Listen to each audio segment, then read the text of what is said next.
ओम शांति। 22 अप्रैल 2022 साकार मुरली। मीठे बच्चे, बाबा आया है तुम बच्चों से दान लेने। तुम्हारे पास जो भी पुराना कचड़ा है उसे दान दे दो तो पुण्य आत्मा बन जाएंगे। प्रश्न है, पुण्य की दुनिया में चलने वाले बच्चों प्रति बाप की श्रीमत क्या है? उत्तर, मीठे बच्चे, पुण्य की दुनिया में चलना है तो सबसे ममत मिटाओ, 5 विकारों को छोड़ो। इस अंतिम जन्म में ज्ञान चिता पर बैठो, पवित्र बनो तो पुण्य आत्मा बन पुण्य की दुनिया में चले जाएंगे। ज्ञान योग को धारण कर अपनी दैवी चलन बनाओ। बाप से सच्चा सौदा करो। बाप तुम्हारे से लेते कुछ नहीं, सिर्फ ममत मिट जाए उसकी युक्ति बताते हैं। बुद्धि से सब बाप हवाले कर दो। गीत। इस पाप की दुनिया से ओम शांति। दुनिया के मनुष्य बा रावण राज्य के मनुष्य पुकारते हैं, हे पतित पावन आओ, पावन दुनिया अथवा पुण्य की दुनिया में ले चलो। गीत बनाने वालों को इन बातों की समझ नहीं है। पुकारते हैं रावण राज्य से राम राज्य में ले चलो, परंतु अपने को कोई पतित समझते नहीं हैं। अपने बच्चों के पास तो सम्मुख बाप बैठे हैं राम राज्य में ले चलने के लिए, श्रेष्ठ बनने के लिए श्रीमत दे रहे हैं। भगवान बाच, राम भगवान बाच नहीं, भगवान तो निराकार है।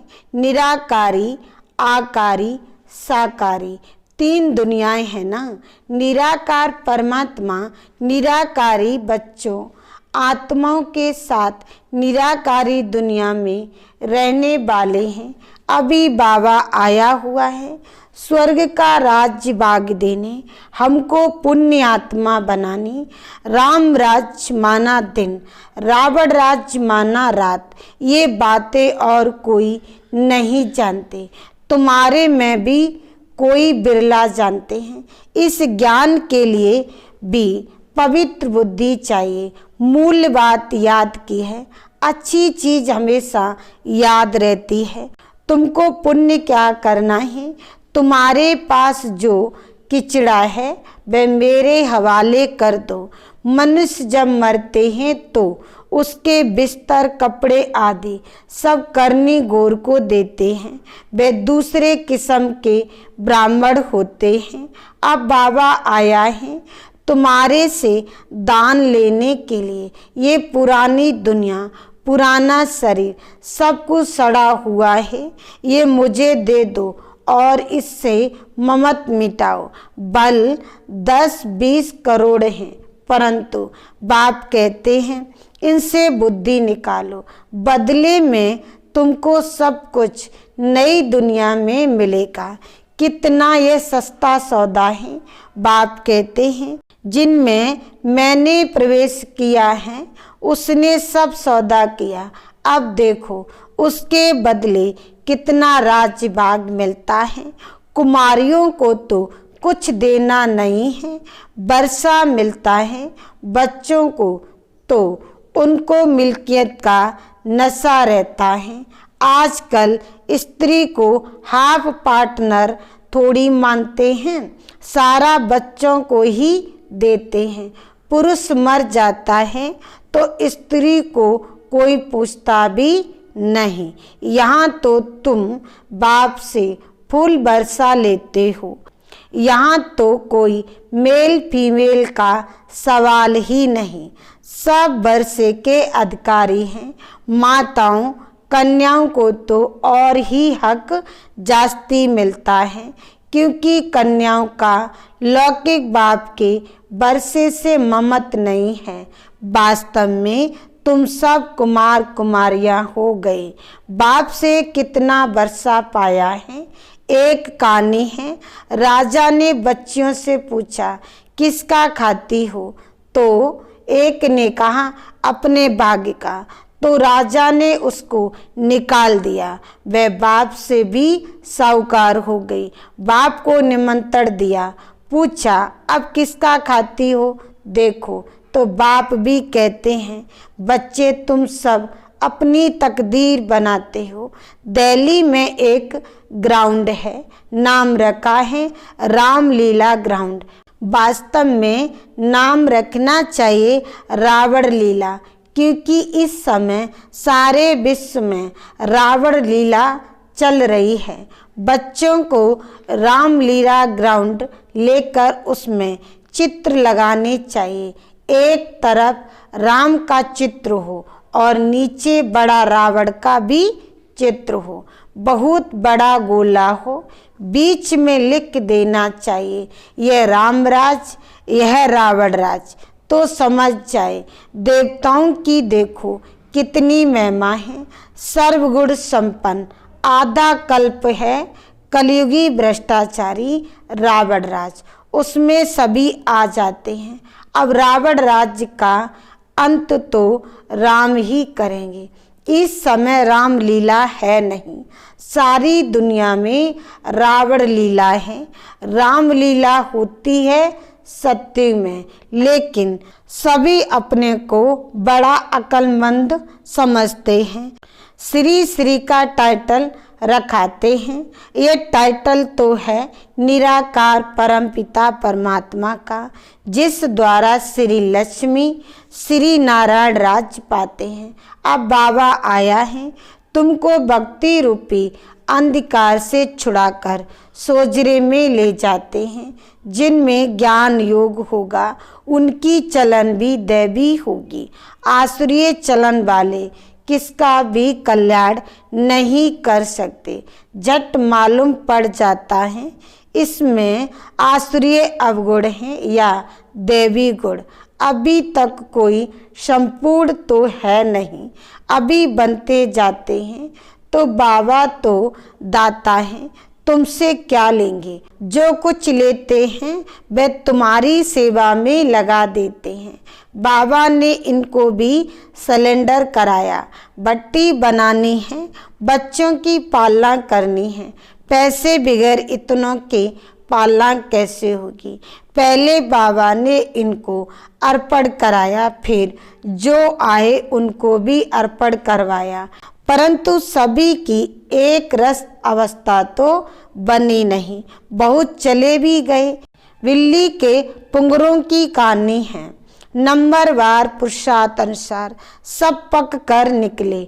बाबा तो पुण्य की दुनिया में ले चलते हैं। सिर्फ कहते हैं 5 विकारों को छोड़ो, हम तुमको प्रिंसेस बनाएंगे। ब्रह्मा का साक्षात्कार घर बैठे बहुतों को हो जाता है, वहाँ से लिखकर भेज देते हैं, बाबा हम आपके हो गए, हमारा सब कुछ आपका है। बाबा कुछ लेते नहीं, बाबा कहते हैं सब कुछ अपने पास रखो। यहाँ मकान बनाते हैं, कोई पूछते हैं पैसा कहाँ से लाया? अरे इतने ढेर बच्चे हैं। बाबा को प्रजापिता ब्रह्मा का नाम सुना है ना? कहते हैं सिर्फ ममत मिटाओ, तुम्हें वापस जाना है। बाबा को याद करो। हमको भगवान पढ़ाते हैं तो खुशी का पारा चढ़ा रहना चाहिए। लक्ष्मी नारायण को भगवान नहीं कहेंगे, देवी देवता कहेंगे। भगवान के पास भगवती होती नहीं। कितनी युक्ति की बात है, सिवाय सम्मुख ये बातें कोई समझ ना सके। गाते भी हैं तुम्हें माता पिता, ज्ञान न होने के कारण लक्ष्मी नारायण के आगे, हनुमान के आगे, गणेश के आगे भी जाकर ये महिमा गाते हैं। अरे वे तो साकारी थे, उनको अपने बच्चे ही माता पिता कहेंगे। तुम उनके बच्चे हो कहाँ? तुम तो रावण के राज में हो। यहाँ ब्रह्मा भी माता है। इन द्वारा बाबा कहते हैं तुम मेरे बच्चे हो। परंतु माताओं कन्याओं को संभालने वाली माता चाहिए। एडॉप्ट बच्ची है बीके सरस्वती। कितनी गुही बातें हैं। बाबा जो ज्ञान देते हैं वह कोई भी शास्त्रों में नहीं है। भारत का एक मुख्य शास्त्र है गीता। उसमें ज्ञान के पढ़ाई की बातें हैं, उसमें चरित्र की कोई बात नहीं। ज्ञान से मर्तबा मिलता है। बाबा जादूगर हैं, तुम गाते हो रत्नागर जादूगर, तुम्हारी झोली भरती है स्वर्ग के लिए। साक्षात्कार तो भक्ति मार्ग में भी करते हैं, परंतु उनसे कुछ लाभ नहीं। लिखेंगे पढ़ेंगे, साक्षात्कार से तो तुम कोई वह बन गए क्या? साक्षात्कार मैं कराता हूँ, पत्थर की मूर्ति थोड़ी साक्षात्कार कराएगी। नौदा भक्ति में भावना तो शुद्ध रखते हैं, उनका अजूरा मैं देता हूँ, परंतु तमो प्रधान तो बनना ही है। मीरा ने साक्षात्कार किया, परंतु ज्ञान तो कुछ भी नहीं था। मनुष्य तो दिन प्रतिदिन तमो प्रधान होते जाएंगे। अभी तो सभी मनुष्य पतित हैं। गाते भी हैं, हमें ऐसी जगह ले चलो जहाँ सुख चैन पाए। तुम भारतवासियों को सत्य में बहुत सुख था। सत्य का नाम वाला है ना, स्वर्ग भारत ही था, परंतु समझते नहीं हैं। यह भी जानते हैं भारत ही प्राचीन था, स्वर्ग था, वहाँ कोई और धर्म नहीं था। ये बातें बाप ही समझाते हैं। तुम सभी अब श्रवण कुमार और कुमारियां बनते हो। तुम सबको ज्ञान की कामर पर बिठाते हो। तुमको सब मित्र संबंधियों को ज्ञान दे उठाना है। बाबा के पास युगल भी आते हैं। आगे तो जिस्मानी ब्राह्मण से हथियाला बनवाते थे, अभी तुम रूहानी ब्राह्मण कामचिता का हथियाला तोड़ते हो। बाबा के पास आते हैं तो बाबा पूछते हैं स्वर्ग में चलेंगे? कोई कहते हैं हमको स्वर्ग यहीं है। अरे ये अल्पकाल का स्वर्ग है। मैं तुमको 21 जन्म के लिए स्वर्ग दूंगा, परंतु पहले पवित्र रहना पड़ेगा। बस इस ही बात में ढीले पड़ जाते हैं। अरे बेहद का बाप कहते हैं तो ये अंतिम जन्म ज्ञान चिता पर बैठो तो देखा जाता है स्त्रियां झट आ जाती हैं। कोई फिर कहती है पति परमेश्वर को नाराज कैसे करें? बाबा के बने तो कदम कदम पर श्रीमत पर चलना पड़े। अब बाबा आया है स्वर्ग का मालिक बनाने। पवित्र बनना अच्छा है, कुल कलंकित मत बनो। बाप कहेंगे ना, लौकिक बाप तो चमाट भी मारेंगे। मम्मा मीठी होती है, बहुत मीठा रहमदिल बनना है। बाप कहते हैं बच्चे तुम मुझे बहुत गालियां देते हो, अब मैं अपकारियों पर भी उपकार करता हूँ। मैं जानता हूँ कि तुम्हारा रावण मत पर यह हाल हुआ है। जो सेकंड पास हुआ वह ड्रामा, परंतु आगे के लिए खबरदार रहना कि हमारा खाता खराब ना हो। हर एक को अपनी प्रजा भी बनानी है, वारिस भी बनाना है। मुरली कोई मिस नहीं करनी चाहिए, कोई पॉइंट्स मिस ना हो जाए। अच्छे अच्छे 11 रतन निकल जाएं और सुने नहीं तो धारण कैसे करेंगे? रेगुलर स्टूडेंट बुल्ली कभी मिस नहीं करेंगे। कोशिश कर रोज बाणी पढ़नी चाहिए। अच्छा, मीठे मीठे सिकलदे बच्चों प्रति माता पिता बाप दादा का याद प्यार और गुड मॉर्निंग। रूहानी बाप की रूहानी बच्चों को नमस्ते। धारणा के लिए मुख्य सार पहला पॉइंट, अपना खाता खराब ना हो इसके लिए बहुत खबरदार रहना है। कभी कुल कलंकित नहीं बनना है। पढ़ाई रोज पढ़नी है, मिस नहीं करनी है। दूसरा पॉइंट है श्रवण कुमार कुमारी बन, ज्ञान कांवर पर सबको बिठाना है, मित्र संबंधियों को भी ज्ञान दे, उनका कल्याण करना है। वरदान अपने ऑक्यूपेशन की स्मृति द्वारा मन को कंट्रोल करने वाले राजयोगी भव। सार में कहा अमृत वेले तथा सारे दिन में बीच बीच में अपने ऑक्यूपेशन को स्मृति में लाओ कि मैं राजयोगी हूँ। राजयोगी की सीट पर सेट होकर रहो। राजयोगी माना राजा, उसमें कंट्रोलिंग और रूलिंग पावर होती है। वह 1 सेकंड में मन को कंट्रोल कर सकते हैं। वे कभी अपने संकल्प, बोल और कर्म को व्यर्थ नहीं गमा सकते।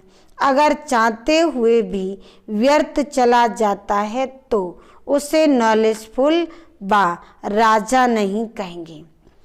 स्लोगन 100 पर राज करने वाले ही सच्चे स्वराज्य अधिकारी हैं। मातेश्री जी के अनमोल महाभाग्य। इस अविनाशी ज्ञान पर अनेक नाम धरे हैं।